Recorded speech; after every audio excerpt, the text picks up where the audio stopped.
This podcast is sponsored by A. Miller George Funeral Home, where each life is celebrated, and their sister company, Cremation London and Middlesex, both family-owned and operated. By Hyde Park Care Pharmacy. Experience the difference an independent pharmacy can make for you and your loved ones.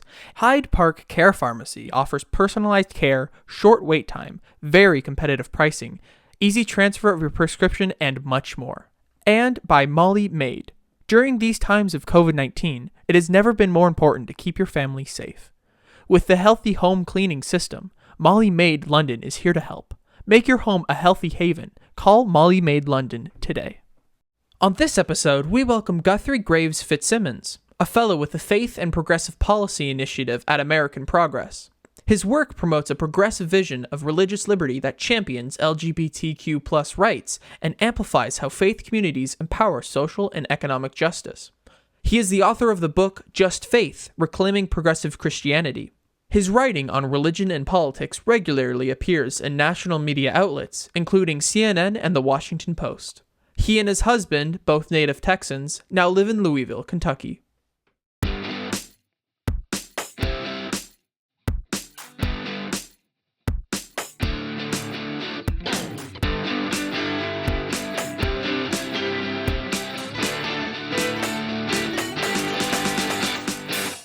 Well, good morning, good afternoon, good evening, whenever and wherever you may be listening. We welcome you back to another edition of the Vickers Crossing podcast. The Vickers Crossing is a virtual space where faith intersects with the public square.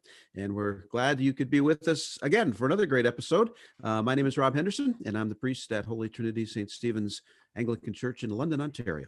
Hello, Robbie. My name is Kevin George. I'm a priest and rector at St. Aidan's Anglican Church here in London, Ontario, up in the northwest corner, where we have a new position at the church that we call Digital Deacon. Okay, I'll let the Digital Deacon introduce himself. See, I didn't know that I had a promotion when I came to church on Sunday. Digital Deacon. Yeah, I'll take it. I like it. That's right. My name is Ian. I'm a singer-songwriter and now a deacon also. Only a digital one, though. Only a digital one. In podcast only, right? Yeah, podcast only. Yeah, and in church on Sunday mornings. He brings the church out to people. So we've turned to calling him the Digital Deacon. Yeah, cool. DD, I like it. All righty. Well, today, guys, we've got a great author and guest on the program. Author, LGBTQ activist, progressive Christian, and fellow at the Center for American Progress. Guthrie Graves-Fitzsimmons will be joining us, and we're going to talk about his book and some other things around progressive Christianity. Just Faith is the name of the book, and it's fantastic. I believe you. Good. Glad you do. All right. Now that you believe that, let me get us going we want to acknowledge the lands upon which we record this podcast. So today we acknowledge that the podcast is recorded on the traditional lands of the Anishinaabe, Haudenosaunee, and Lenaweapuck and Attawandaron peoples. On the lands connected with the London Township and Sombre Treaties of 1796 and the Dish with One Spoon Covenant, Wappum. This land continues to be home to diverse Indigenous peoples, and we give thanks to those peoples for our First Nations, Métis, Inuit, and all others who continue to be valuable contributors to our contemporary stewards of the land and vital contributors to our society. And we work along with them towards a time when we have full reconciliation. Good, thank you. And hello to our sponsors today on the Vickers Crossing. We have three great sponsors that help us continue to be able to do this for you every week. First, to A. Miller George Funeral Home, where each life is celebrated, and their sister company, Cremation London, Middlesex, both family owned and operated. And again, a thank you to Dave Mullen and his staff at A. Miller George. Thank you, David. I take this moment to give thanks for Hyde Park Care Pharmacy. It's locally owned, locally operated, and locally loved. Maybe you get tired of seeing everything in the drugstore besides drugs because they've turned them into big multinational things. Well, you can avoid all that by going to a nice little small pharmacy with a pharmacist who knows you by name and all your family members and everything else. Her name is Carol Basada. The place is called Hyde Park Care Pharmacy. Fantastic place. Found out yesterday that Carol is expecting a baby in June. So we send out our prayers and best wishes to Carol. So while she's over there pushing drugs across the counter, she is Wow. prepping Good for a her. baby to be. So we're keeping you, Carol, in our prayers. Congratulations to you on that. Good for you, Carol. Congratulations. Ian, you know how Yes. that happens, right? Yeah, Ian, do we have need to talk? pause the show for a minute? Are we okay? Listen, we'll move on. Move on then. Last but certainly not least, we want to say a special thank you to Molly Maid. Make your home a healthy haven. Call Molly Maid London today. And Trisha Lister hooked us up with that one. So many thanks to them over there. Good Right, people, Tricia. all of them. Very good. Oh, yeah. Very good. Great. Yeah, thanks to all of us, all Great of our sponsors. Great sponsors. Well, I hope you guys have had a good week. We haven't been together since last Wednesday, I guess. And how's the week been? Are Well, you know, feeling for a me, little of the weather today? Nice. Out oh, today is like Nice. we're recording this on a Tuesday, and it's 14 degrees outside, folks. Sun is shining. I'm even going to go for a walk after this. Okay. Yeah. Whoa. Yeah, no, it's true. Yeah, I'm going to do it. And but I got my spring training gear on. I got on my Tiger shirt, and yeah, it's beautiful. The other thing I guess this week I'm sort of caught between the Cat in the Hat and the Royal Family and everything else. What a week, man! I can't keep up. From all the nut-wing right wingers who figure a private company shouldn't remove books with racist imagery, Yeah. to people getting upset because a young person of color would suggest that there are racist elements within institutions like the monarchy. It's hard to keep up with all the outrage on the right this week. I can't follow it all. But at the same time, I find it a relief that the news story of the day is not a tweet from, I know. from Beavis and Butthead combined. Yeah. Like, at least we're moving on. We got other things to talk about other than that. That's the truth. Yeah. At least be happy with that. Yeah, that's right. Ian, what's going on? Anything new? Nothing crazy. I just got out of reading week. What'd you read? And nothing. How is reading week What? different than regular weeks right now? That's a farce. Not at all. There's no difference between Okay. Because what did I do on a regular week? I sit in front of my computer. And what did I do on reading week? Did you sit in front of your computer? The answer may surprise you. Did you sit in front of your computer? Shockingly, yes. Wow. I did. Okay. Wow. Yeah, but it was all right. It was nice to not really have to worry about school for a little bit. Mhm. Yeah. Good. Yeah. Oh yeah. No, and everything is all right in this corner of the Zoom box. I'm like Kevin. I just keep following all these wacky news stories. You had talking about- in-person church on Sunday. He didn't did. Oh, I that did go? have in-person church. No, that went very well. Yeah, that was good. People were happy to be back, and No injuries. but no injuries, no stampedes in or out. All right. But at the same time, it was, this is what the thing was. It's like we're going to open, and then some people said, "Well, yeah, but you might have to close again because there's this third wave." Yeah. And I said, "Well, you know what? This is a good opportunity for us to practice presence. Yes. Yeah. Like here we are today. We've been Yes. given this gift today. God Let's is with just us. deal with today. Yeah. Let's Mhm. just have that and not get wound up in all the worry of tomorrow, right? So it was a good Yeah. spiritual exercise to come back, even if we're not coming back next week. I don't know. Well, what's who happening. knows? But truthfully, though, like that's right in keeping in the wheelhouse with these guests we've had over the last few weeks, right? Who've been Exactly. calling us not to sort of, lose the value of the present moment, right? Mhm. Yeah. So, Yeah, so important. So, Yeah. all right, guys, let's play another edition of our new game show here in the Vickers Crossing. It's a game that we like to call. It's not a lie if you believe it. it's Sure what do. now, Sure now, Rob, we're picking up a lot of new listeners every week. I have to say, I'm following our Okay. stats. So not everybody will know what this game is. So Rob, can you explain what is this? I mean, that sounded a lot like George Costanza saying it's not a lie if you believe it. So what is this? Well, what we do every week, folks, is one of us tells a story about ourselves, and it's up to the other two to figure out if they're lying or not. Is it a Mhm. lie? Or is it a lie that they've been telling themselves for years, or a story they're telling themselves for years that never really happened? But it's not really a lie because at they this point believe it. now, they actually believe Yeah. it. Okay. So All we're kind of in that area. So this Okay, week, I okay. think Kevin has a I- story that we're gonna have to try. I to think it's figure my turn this week. So here's the deal. Okay. As most of you who know me know, I like to eat. Okay, food is important to me. out. And it's like air, it's like oxygen. And listening to Ian last week talk about eggplant Mm. got me thinking what a depressing thing that was. So I thought, well, no, I'll share this today. Now it's not a lie if I believe it. Okay. Correct. I'm going to give you a Right. list. I'm going to give you a list. Okay. Okay. Here's some stuff I potentially eaten. I'm going to say, you need to tell me if one of these things that I list off is Yeah. something I have not eaten. So, Okay. Oh, okay. okay. So the point is, have I eaten all of this, or is there something? And my assertion is, one of these things I did not eat. Okay. Okay. Okay. Now that could be a lie, or I could believe it. But you believe it. Okay. So here's a list. Over the years, okay, I've eaten rabbit, bear, caribou, moose. I've eaten squirrel, shark, emu, camel, kangaroo, silkworms, and live octopus. Man, I've been to the Mandarin. So- I don't remember any of them. But, you know. No, they don't serve it at the Mandarin. Okay. All right. Okay, so my Oh, wow. my statement is there's one thing on that list I have not eaten. All right. I think I got it. Now One is thing- that a lie that there's one thing on the list that I've eaten, or is it true? Oh, well, I don't know. That's a good question. go Oh, through- so the question is that list complete or not? You're not Right. asking us to pick the actual. No, well, although that might be fun, and we can get to that. But I guess the point is that I'm making the assertion Okay. that there's one thing on that list I did not eat, which Uh, could be a lie.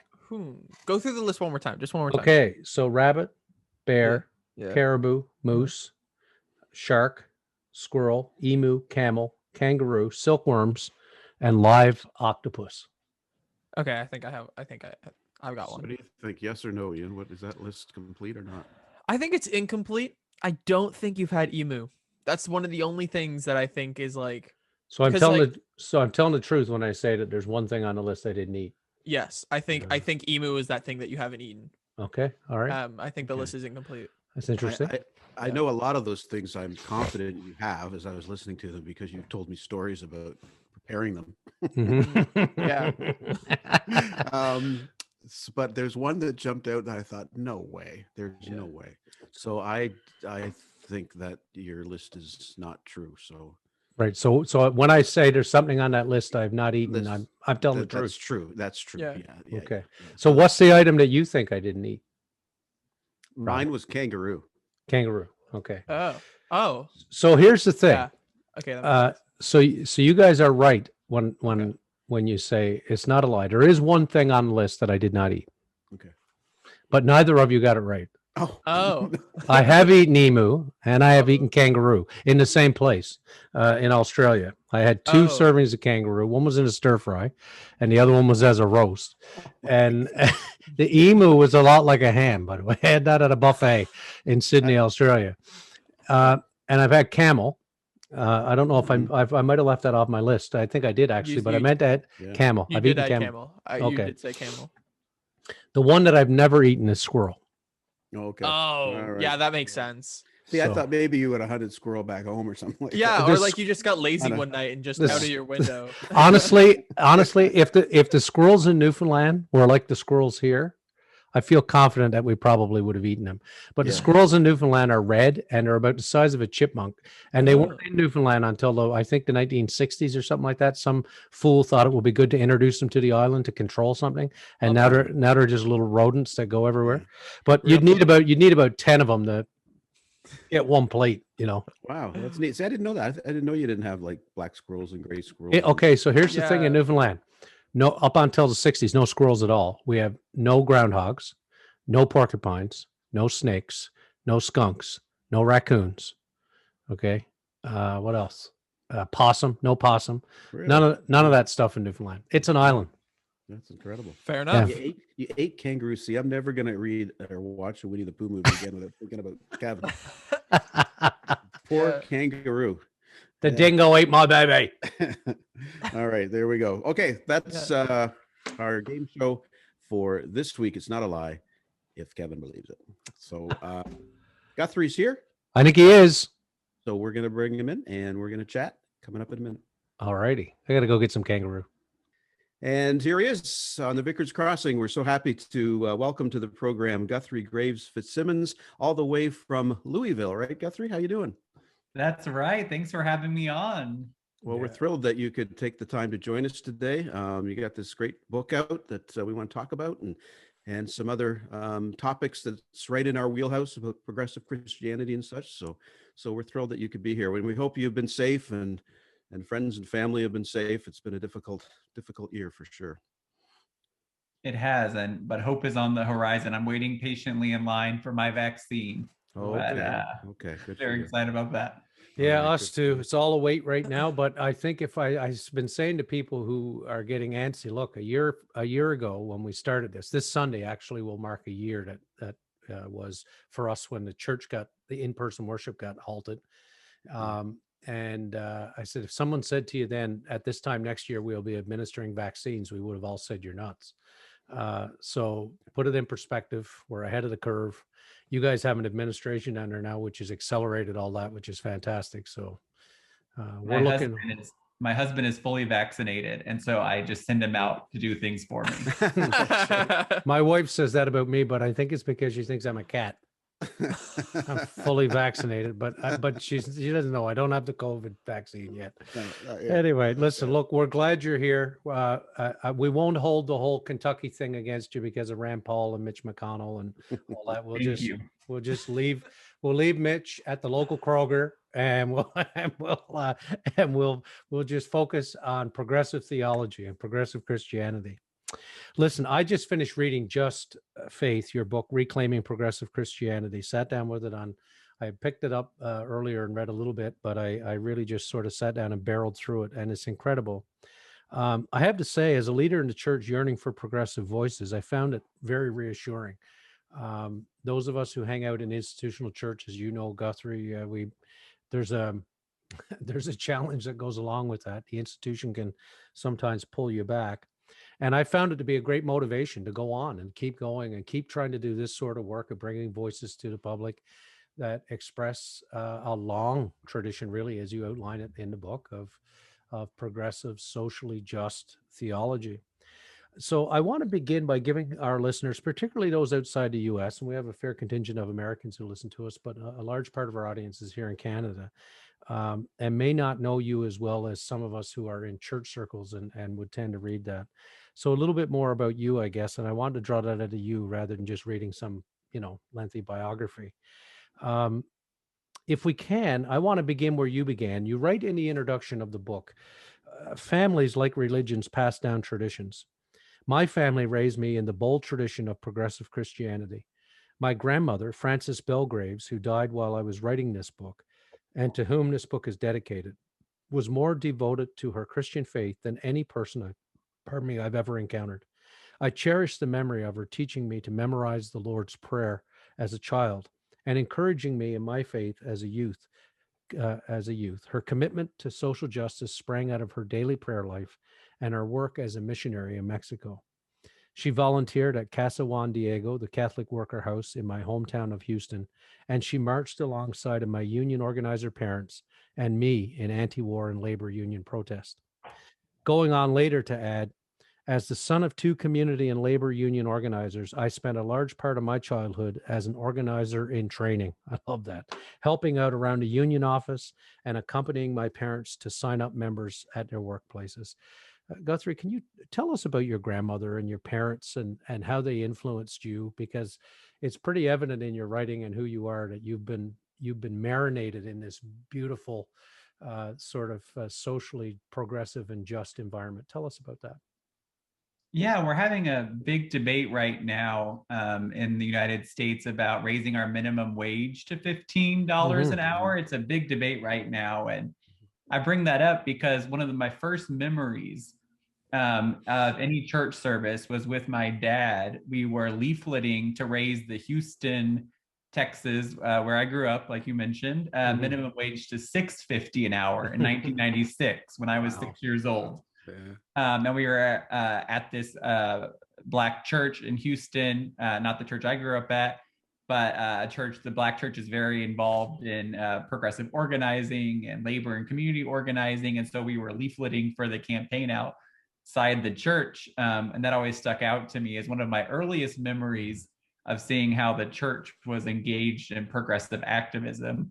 Of course, 650 was a lot back then, but now we're trying to get 15, and a lot of faith groups are involved in the fight for a higher minimum wage. And yeah, my parents have spent their entire adult lives as community and labor union organizers, and the fight for economic justice and workers' rights. I was blessed to be raised in that atmosphere. And at the same time, I was raised in a progressive Methodist church where all of that kind of seemed like the same message to me. What I was hearing in church and Sunday, and then what my parents were doing throughout the week, and all of the amazing activists I was around, because it wasn't just labor union organizers I was around. I was around anti-war and so many different kinds of organizers that were doing great work. And it just made this huge impression on me. And then I later discovered once I grew up that was not the norm. Kind of the intersection of religion and politics. And then my grandmother, because my parents were so active in organizing, a lot of evening meetings and stuff, my grandmother played a huge role in my life, living with us and kind of being there when I got home from school as a kid, and just really exuded the love that we associate with Christian teaching, and just always praying for people, and really having a spirit of humility, but also a spirit of justice, living out that Micah 6:8 calling of doing justice with humility, and really had a heart for immigrants specifically, and just, was this amazing role model for me, who I feel like I'm carrying on the tradition I was raised with. I meet so many people who kind of raised fundamentalist, or have like broken their tradition, polar opposite like of that. Deconstructing and then reconstruct and all of this, and I'm like, I really feel like I'm carrying on everything I was brought up to care about. Right. That's great. I love that it was your grandmother, because I have that same. I connect with that so much that my great grandmother died at 100 years ago. Wow. But I lived with her when I was at university, and she was in her early 90s, and I was living in an extra room for my final year. And she started what was like a credit union in her neighborhood back years before, but it was for people that she knew that would go to the banks and couldn't get loans and help for things. And she started this little credit union. And that was my first, and I didn't understand it at the time as a kid, but my first introduction of, and she was a deep spiritual and faith-filled person. My first introduction of what that actually looks like to actually engage with the needs of the neighborhood and fill them out of love and a desire just to lift people up. So she was a great role model for me in that too. That is beautiful. And we need positive role models like that. I mean, a lot of activism is driven by, people reacting to something negative or some outrage, or, oh my gosh, can you believe this? Yeah. But long-term activism and care for other people is rooted in having role models and people to look up to and people to emulate. So I'm glad you had that experience. It's interesting. Like, here's my grandmother's Bible sitting on my desk, right? So God bless her. And she was another one. So it's interesting to me, like, we're just off of International Women's Day, that the three of us here are talking about our grandmothers and how they influenced us. But it wouldn't be fair if we didn't give Ian a chance to talk about his grandmother. Yeah, my grandmother was wonderful. She had this super crazy talent that kind of passed on to me in a way. She could just play. She had a job where she played the piano, and while she was playing the piano, she was reading the newspaper, and she thought that was normal. And it's just crazy. She'd be like flipping through like Time magazine or something crazy and like political, and she'd just be like, playing along, and just any song you play it once and she'll just go, and it was just amazing. And she was right up there with people that inspired me every day. Yeah. So you're right that, I think that it's what I like about these conversations and about what I've read in your book, Guthrie, about your own relationship with your grandmother and with your parents is just the sustainability of all that, because it's not, as you say, some reactionary thing. It's not as though, you meet somebody externally who inspires you or motivates you or sort of pushes you to go do something, but this is really how you're formed. And that formation, and this is something that we talk about a lot on here, is so critically important. You're really right in the wheelhouse of where we are in terms of talking about the intersection of faith in the public square. Your family clearly lived that. in a very powerful way. Now, in the book, you say, I mean, the fundamentalists now sort of inherited the word evangelical, or some, I don't know if they inherited it, they stole it. But anyway, they That's right. they stole it. Let's be clear. They took a word which is actually good and turned it into something very, very bad. But anyway, the fundamentalists have this loud and I'll say obnoxious sort of reality. And in the book, you say, we can't let that win. You point out in the book just how recent so much of this fundamentalism is and how closely linked it is to pushing back on societal change and progress more than rooted in any real deep theology. Fundamentalism, you write, then and now, like conservative politics, revolves around a strict sense of social control and maintaining order, claiming that as the highest form of ethics. Today, two of the biggest fights over evolving theology concern women's reproductive health and, of course, the holiness of LGBTQ people. You studied, I'm envious, at Union Theological Seminary under the great James Cone, God bless him. What an incredible witness. And you write about that in the book, and you add this, and it struck me when I read it about, again, what you must have experienced and how you experienced being in the church because of your own personhood and who you are. You write, I entered Union Theological Seminary, and I had to change my own denominational affiliation because the United Methodist Church didn't embrace the role of LGBTQ people in the church. I wanted to be in a church where I could serve openly and marry in my church. In an unlikely turn, I became a Baptist, moving to a tradition where each individual church decides its position. Now, I agree with you that the fundamentalists have harmed a lot of people, especially women, queer people, and people of color. And it continues to today. You only need to pick up a newspaper, or if anybody reads them anymore, or read an article online, and you'll see, kids, that Ian, there used to be things called newspapers. You could actually get them at the door, but whoa, what? But I know it's hard to believe.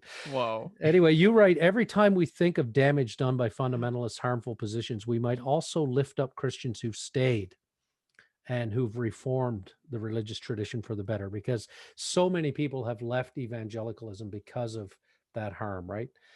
We're going to go on and discuss some of those particular people, some of those reformers in a bit. But I wanted to point out here that you are one of these people who are staying. I mean, I realize you've switched denominations and all that, but that's just pieces on a chessboard, really. I mean, you've held on, and not only have you held on, but you've found a voice, and as we just talked about, a voice that's been formed in you, and you've been raised up for this time.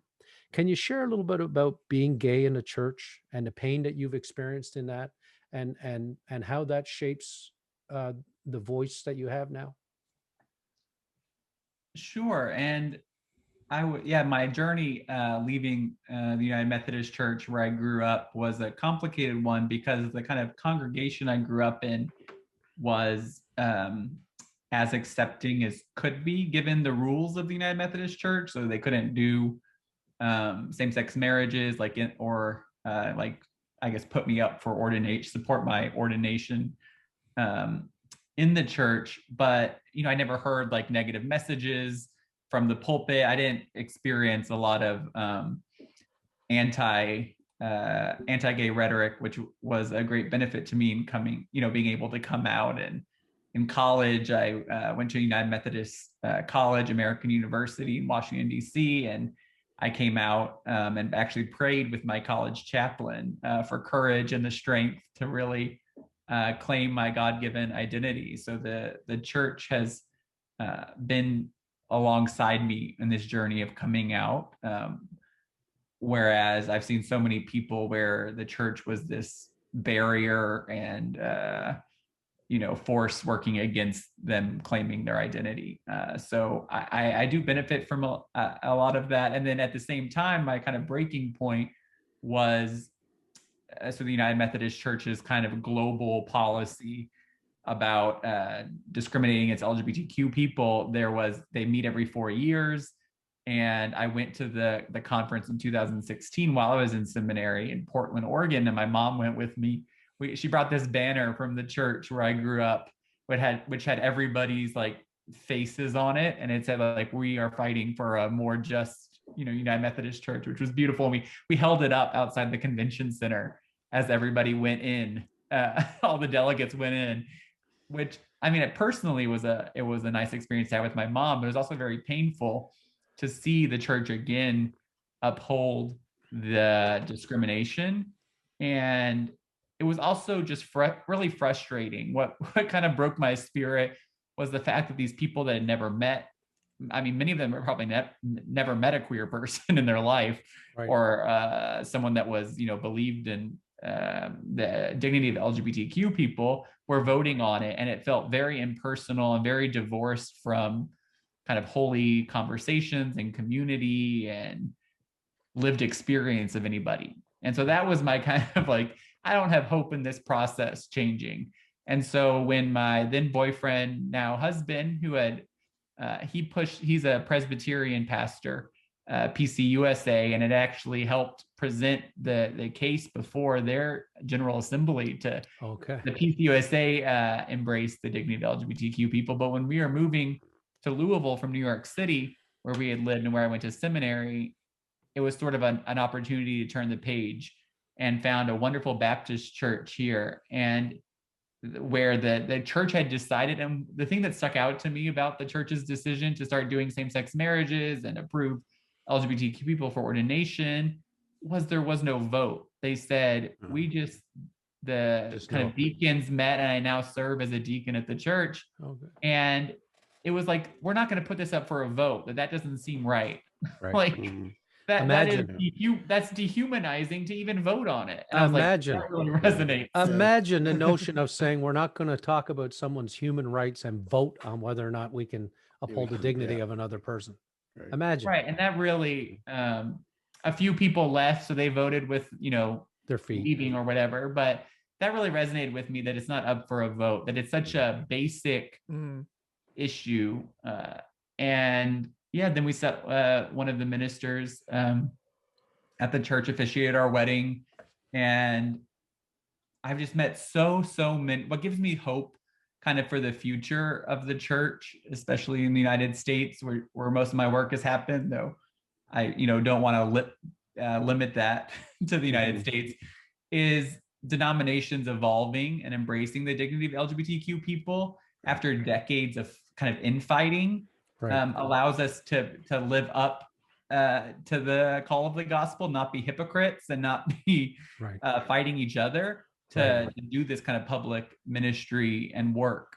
So I'm excited. In just my lifetime, we've seen so much evolution. Good. I think, Rob, I'm just thinking as I'm listening to Guthrie about what we've been through in the Anglican Church in Canada. Well, yeah, the voting. I mean, we've been voting since we've been voting about 50s. I've been in the church all my life. We've been voting. Can't remember not voting about queer people. It's always just something to do. Every 3 years we get together and vote about queer people. Let's just, it's craziness.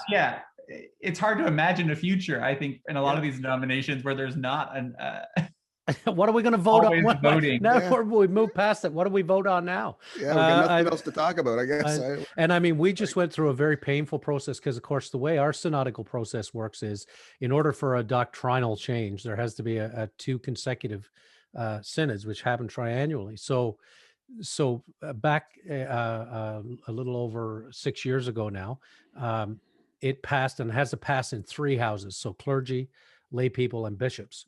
And it has to pass by more than 2/3. So it passed all 3 barely by 1 vote in the House of Clergy. It passed. It passed with a decent margin with bishops and with lay people. And then we had to wait 3 years. Well, lo and behold, what happens in 3 years?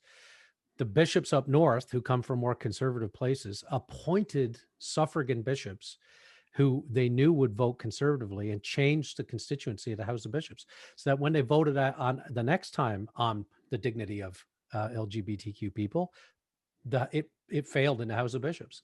And it was deeply divisive. And listening to people who experienced that and who were there, particularly those in the queer community, it was really painful, just like you're talking about, to sort of have to listen to people debate their dignity. I mean, really? And so in the end, what happened was there were congregations like the ones Rob and I belong to here in London, and others who said, we're moving forward. We realize this is not an Episcopalian or Anglican way. And then diocesan bishops were doing the same thing. And so most of the dioceses across the country now have said, we understand the national church can't get this together in terms of the marriage canon, but we've moved on and we've opened marriage for everybody and we're just going with it. But the thing is, like Rob says, most of our adult life, we don't remember a time, you know, I'll be 50 in a month and I don't remember this not being an issue in the church. And I don't know why it's an issue. It's anyway. It moves slow, but when the church does move, it has an impact. And there are people in prior battles over human rights and the dignity of all people in the church. This is not a new battle, right? Which is one of the reasons I wanted to write the book. Well, Like I thought, I quote President Obama's speech about from Seneca Falls to Selma to Stonewall, ongoing arc of justice. That's right. That everybody spent, you know, in different issue areas has to spend a long time, but hopefully we see the light at the end of the tunnel on LGBTQ rights. I agree. Yeah, definitely. Yes, keep our fingers crossed.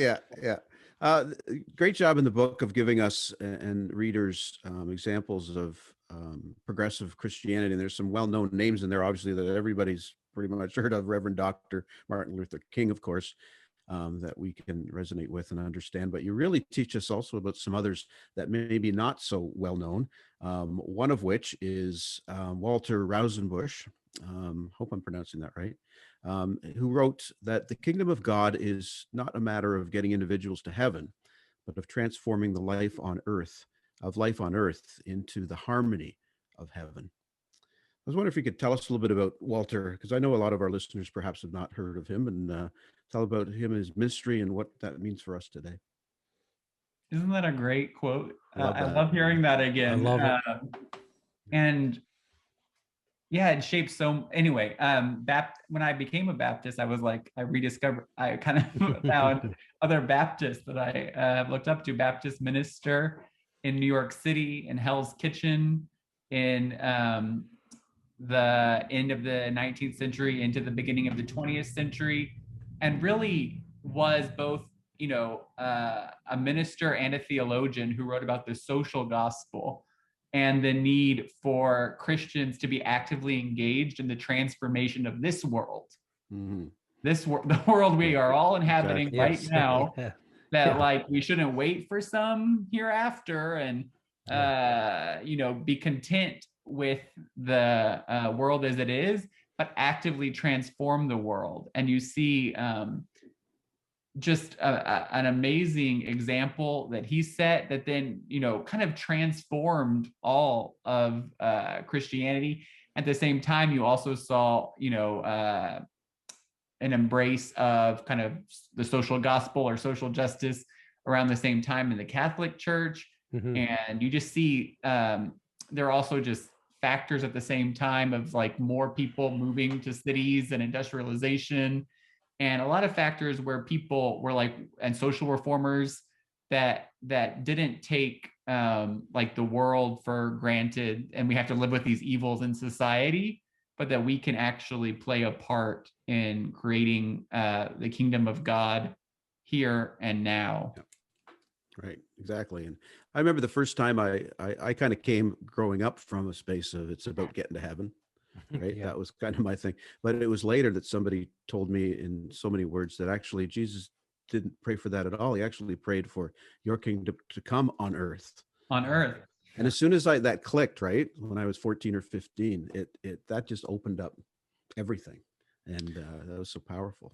Yeah. We, Rob, I got to say, we had Brian McLaren on here a couple of weeks ago, and we were talking about this same issue. And I said, it's not just about waiting for that time when we get to some other place where I can eat whatever the hell I want and there's no calories. And I said, and I can eat jubes till they pop out of my diabetic eyes and it won't matter. And we got a lot of feedback on that from listeners, Rob. Apparently it was quite a gruesome image for people. The notion of heaven being a place where jubes pop out of my diabetes-ridden eyes. But anyway. Oh, well, we should have edited that out, I guess. Yeah, it scared some people. Guthrie, you also, sorry, go ahead. I was going to jump in there. When I was in seminary, which is the only time I've worked at a church and regularly preached, we were doing a series on like questions that are tough, tough questions. And the senior minister assigned me to preach on what happens after we die was the question. And I was like, wow, that's a tough assignment for a seminarian. I was like, well, what happens after we die? You know, I'm a hopeful person about eternal life and believe that there's more to existence than what we can see and everything.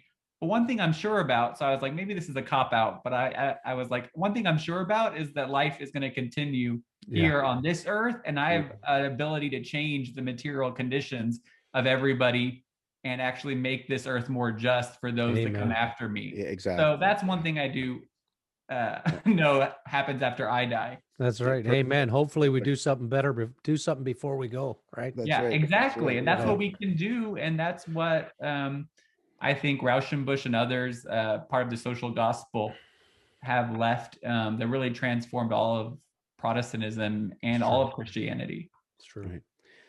You also highlight others that maybe won't first come to mind when we're discussing leaders of faith that have really advanced social change and have borne witness to the gospel in their lives. And you reference people like John Lewis, Barack Obama, who you just quoted one of his speeches, Elizabeth Warren. But some might be surprised that you write about FDR. And you're right that one of the most famous social and economic justice warriors in American history has been Franklin Delano Roosevelt. Can you say maybe more about him and how faith influenced what most people that remember that or study history know as the New Deal? And then how is that faith instructive as we talk about maybe the Green New Deal today? And is there a connection there? Yeah, the response to the Great Depression being, a huge investment by the American people, like in economic dignity, the New Deal, which is like the basis of all progressive activism in the United States to today. And you see that I can get to the Green New Deal, but FDR, I learned about him as just growing up in progressive activism and everything, to create a social safety net for everybody to, we have the resources to make sure nobody, that everybody's needs can be met, right? We have those resources today, even more so than in FDR's time. But I came across a spiritual biography of FDR that really just astounded me because I never heard him talked about as a Christian leader. And he said, he was asked about his ideology and he said, well, I'm a Christian and a Democrat. And I was like, that captures my views too. I'm a Christian and a Democrat. And, those are, I think, very complementary aims in terms of social transformation of society. And then so right now we have this whole effort, the Green New Deal, that combines the need to radically reorient our economy and country and world around facing the climate crisis, but combining that with, it's going to take a lot to restructure an entire economy so that it's not destroying the environment. And we need to guarantee people jobs and actually, not just move people's jobs away from whatever they were doing that was destructive to the environment, but build a new economy, a green economy. Right. And the kind of big champion of that, Alexandria Ocasio-Cortez, also talks about her faith and talks about how, as a Catholic, she is inspired by her faith to care about the environment and workers' rights. Right. So FDR, AOC, not often talked all the time as progressive champions, rarely as Christian leaders. Right. But I can't think of two people who in the political realm, which has a huge influence on what if our society looks like heaven. When we talk about earth as it is in heaven, politicians have a big role to play in creating those conditions. And so FDR and AOC, inspired by their faith, are living that out. And how about Joe Biden? I mean, I don't know that, and I think about in this vein, and maybe you can say a word about it, but like Stacey Abrams and Reverend Warnock, what happened in the presidential election, particularly the work of Stacey Abrams, is in large part shaped by faith, her faith, and her willingness to speak out, but also to those she appealed to. No. And you know how Stacey Abrams learned about community organizing? How she learned about it was her parents were in seminary, both United Methodist ministers, and she was reading in the seminary library about kind of church growth and evangelism, Right. and that those kind of lessons, and applied them to community organizing. Right. And is very active in her Methodist church and inspired by her faith. Obviously, with Reverend Warnock, now Reverend Senator Dr. Warnock, Right. Yeah.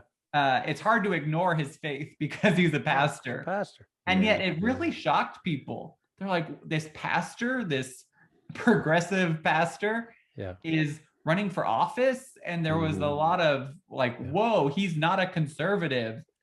But he's still a pastor. And yet he's the inheritor of, or he's the successor to the pulpit at Ebenezer Baptist Church where Dr. King was. That's right. And so that's another thing I talk a lot about in the book, about how we've made the civil rights movement this secular thing for the rights of Black Americans, when really it was a spiritual movement. All of these progressive movements have such a huge spiritual component that is not referenced often. Let me just add here for those who are Canadian listeners, think Tommy Douglas. Okay, Tommy Douglas was a politician from Saskatchewan who was the leader of Social Democrats, became New Democratic Party. It was Tommy Douglas who brought healthcare to Canada, public healthcare, and he was a minister. Like, I mean, it's these folks that sort of have the courage to take their faith to we talk about the public square. It's like that's where it happens. You were mentioning Dr. King, Guthrie, and I know Ian's got a question about that. Yeah. So you talk about the Reverend Dr. Martin Luther King.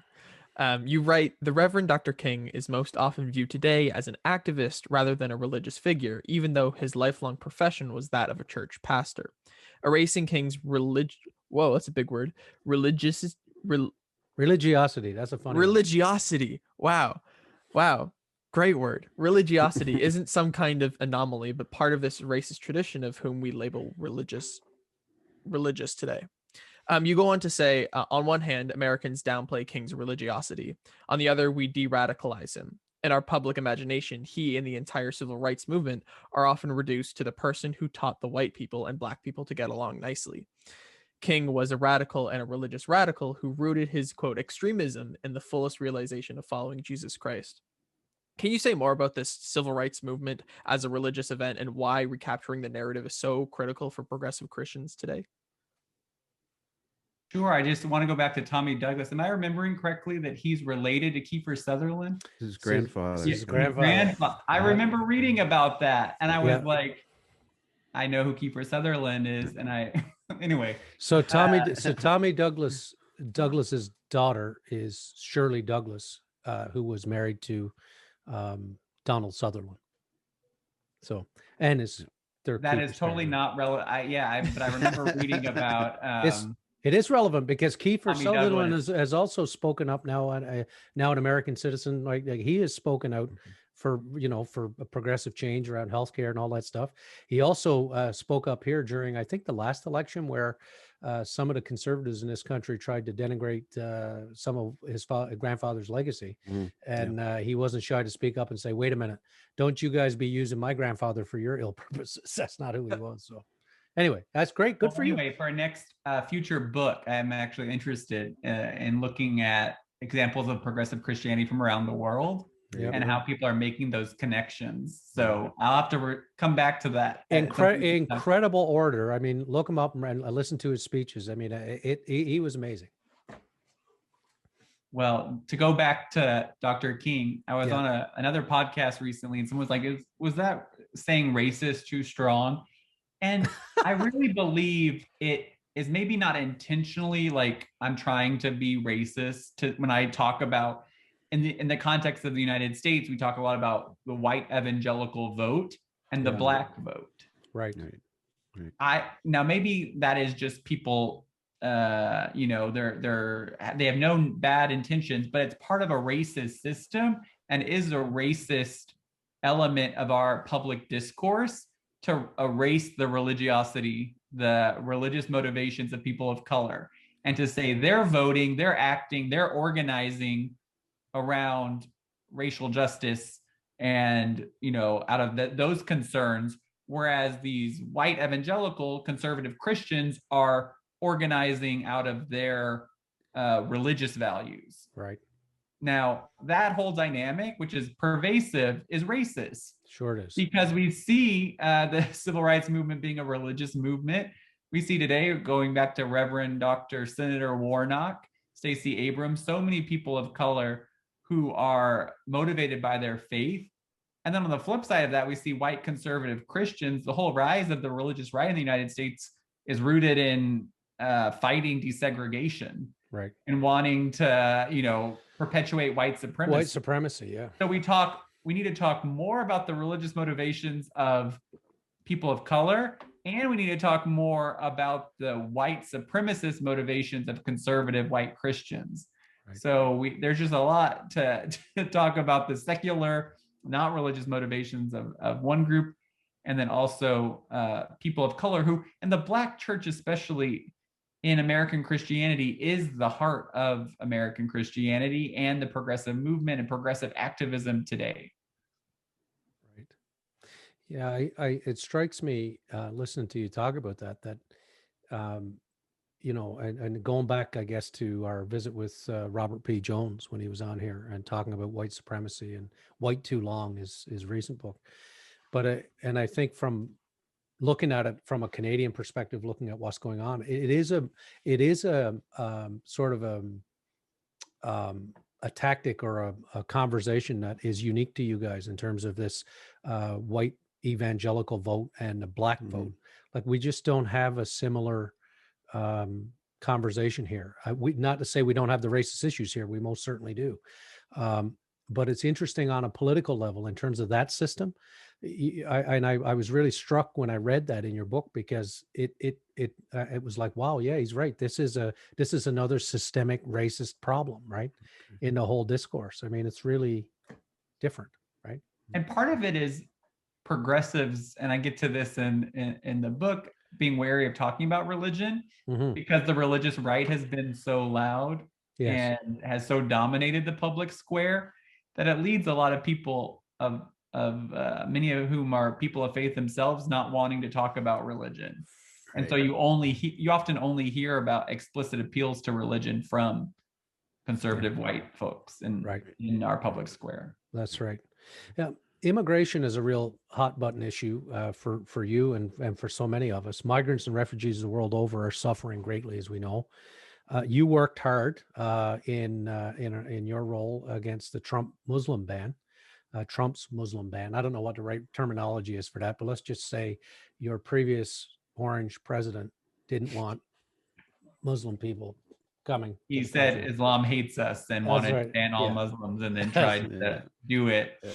I think you guys should ban orange presidents is what you should do. That's my opinion. But anyway, you've also heard it here first. We're going to do anyway, you also traveled to Latin America yourself, and you've seen the devastation firsthand in these countries, which causes people to, in no small measure, make the decision to leave home and walk, thousands of kilometers, even less miles, but to make those unbelievable treks to try and find freedom in the United States. And the previous administration had met them with family separation and everything else. Now this is all sort of dredged up again with the current administration in terms of what's happening or not. You account an experience in your book I'd like for you to share with our audience. You say that in May 2014, a delegation of Catholic bishops, and I remember seeing this in the news at the time, it moved me to tears. They went there, and Cardinal Sean O'Malley conducted a border mass that included serving communion through the border fence to people on the other side. And as a part of the 2 days of organized visits to groups working on the border and meeting with the Department of Homeland Security officials, the group went out into the desert to get a sense of the hardship that many of these migrants face when they're journeying into the country for the hope of a better life, you write. You accompanied them. You say, I accompanied the bishops on a trip because I was working at the time as a faith coordinator at the National Immigration Forum. As I walked the desert among the group of delegates, we discovered backpacks and other signs of human life amid the arid landscape in seemingly unbearable conditions. Meeting activists who work to bring life-saving humanitarian aid to migrants in these conditions is the most inspiring experience I've ever had. Now that's a high order, because I mean, reading about you, you've done some stuff, man, and for this to be, the most inspiring experience you've ever had, I wonder if you can talk about that. I mean, I remember seeing pieces about people being arrested for handing out water, that sort of stuff. So I just wonder if you can recall some of these stories for us so that people can get a sense of just what that was like for you. Yeah, for those that haven't been to Arizona at the U.S.-Mexico border, or parts of Texas, it is a dramatic landscape, very treacherous land to travel. And it really underscores how deeply people want to reach freedom and want a better life for themselves and for their children, and the terrible conditions that they are facing in their home countries that leads them to take this life-threatening, arduous trek through the desert. And to walk out in this landscape and see all of the signs of human life, and to see the kind of artificial nature of the border fence, and kind of, people on this side of the fence have all these life-giving conditions and are able to provide for their families, and people on this side of the fence are not, as is totally contrary to, I think, any kind of Christian value. And the mass was so moving because it broke down that, for those that haven't, I think the border wall, it's not all fenced. It's different in every place, but the place we were at, Nogales, Arizona, it was like slat, so you could reach through it and you could see people, and the mass would be available, communion would be available to all people, as a belief that we have that all people are created in the image of God, right? But yet humans have built these artificial barriers that keep people apart. Was just, you don't really see such a biblical kind of dramatic experience, like, or at least I haven't in my life, that makes so real the problems of our immigration system and just the way we have created artificial boundaries between people. So that trip, and just working with so many immigrant rights activists who are fighting for a better life and could be deported by, like, when someone speaks up and could be deported, like, I don't face that kind of barrier to raising my voice, but yet the witness, I worked with a lot of dreamers, people that are trying to, who were brought here as children and are now trying to get citizenship. I mean, those people, right? They didn't even make the decision to come here. Right. Their parents brought them here, and yet they're being told, we're going to deport you. And to see them speak up, and even, there were big marches of dreamers, people that could be rounded up and deported, and yet they were still publicly marching to raise their voice and be a part of social change. Is just so inspiring. Right. As well as when you mentioned the Muslim ban, which is fighting the Muslim ban was what I was doing for several years as my full-time job. And when that was announced, when the orange man was in office, one of his first action was to try to institute the Muslim ban. And if you'll remember, this was a huge story. People rushed to airports all over the United States to protest and to welcome people. So that kind of activism in the face of cruelty and division is deeply inspiring to me. Right. Yeah.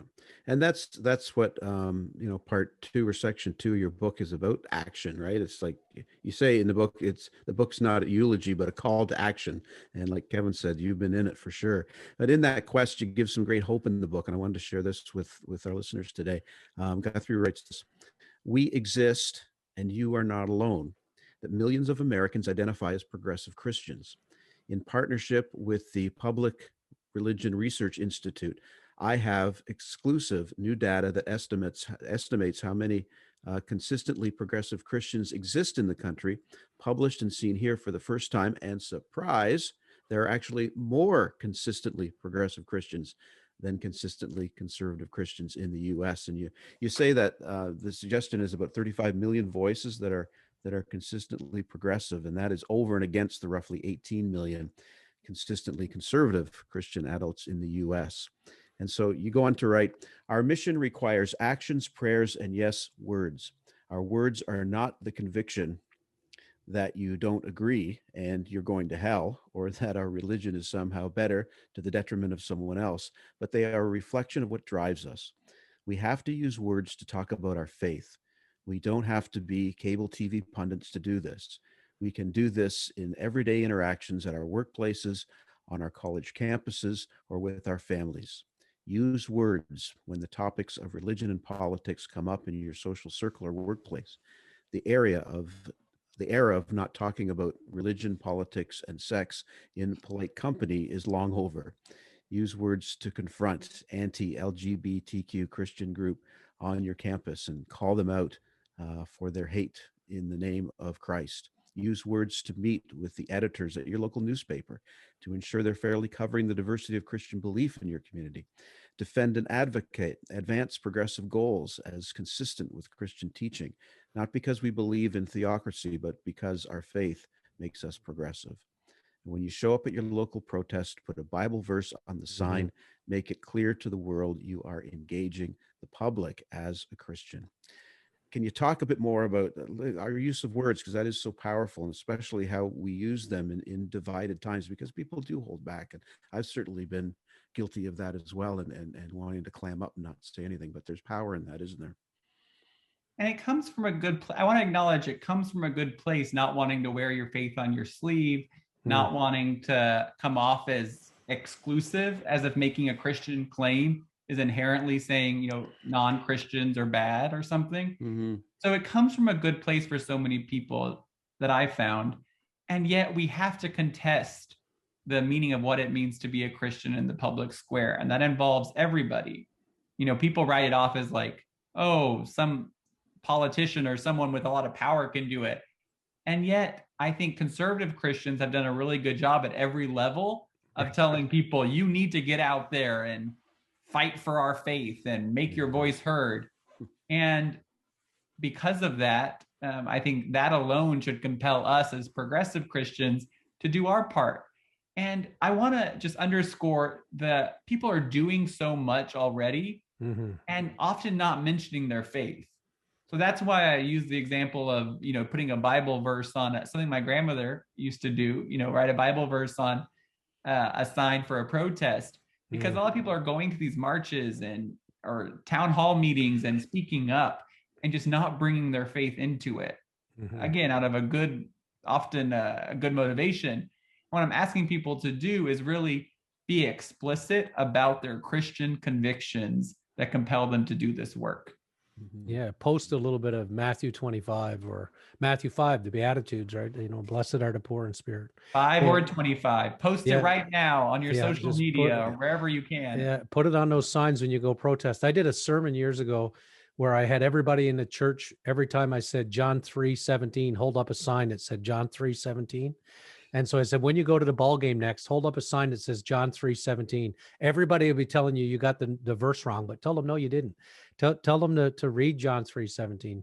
For God did not come into the world to condemn the world, but in order that the world will be saved through him. It follows on John 3:16. Yeah, but hold up these signs. I love that. Yeah. And I love sometimes people, I hear a lot that people want to leave it up to their clergy people, their pastors to do this work for them. Yeah. Right. They're the ones that go to that talk about faith in the public square. Exactly. And no, every single lay person has this responsibility too. Yeah. Always. We said last, I think it was with Brian McLaren when he was here. It must have been him. But I remember saying, we long for the day when everybody's not sitting in the church basement for half an hour waiting for us to show up to say grace. Right. Yeah. That will be the day that heaven and earth have come together finally, but that's the microcosm of it, right? It's up to the professionals to take care of all that. And we others just sit on the side and follow their lead. But we're not going to get involved in that. But Right. it's So got much to be the complete opposite. so We much need people clericalism. power. We Yeah, do need people. clericalism. I mean, the point is that, and that was when Alan Roxburgh was on, Rob, because he was talking Okay. about this issue of clericalism. Like, Yeah. you know, we as an institution, I mean, we've advanced this notion that we're the experts, right? So it takes, as Rob said, it takes one of us to say grace, for instance, right? Like nobody else can say grace. But you know, like put it like one of the things, the work that we're trying to do on this podcast is put the stuff in people's hands and say, look, this is you. Like when you hear about FDR or Hillary Clinton, you know, or Pete Buttigieg or, you know, Tommy Douglas or anybody else as sort of speaking, they're not wearing it on their sleeve in sense of saying, I'm doing this because I'm a Christian, but they're instructed by their faith to go out and speak in such a way that it does make a difference. And what I like about what you say in the second half of this book is for us to find ways to use our words and to be seen and known, because it won't do for us anymore to allow that loud, obnoxious voice of the evangelical right to run us over. I mean, if we're going to be faithful to the social gospel, we need to, as you've said in that quote, use our words. Like we have to remind people who it is we follow, whose we are, and whose agency it is that's driving this. It's not us. It's this incredibly powerful, loving, inclusive being we call God. We follow in the footsteps of Jesus in a way of absolute inclusivity. And there's words and words and words upon words in the gospel that reinforce that.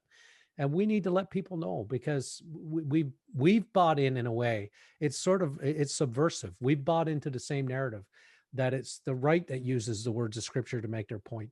No, we need to be able to hold up these stories which really speak to something bigger and better. Yeah, definitely.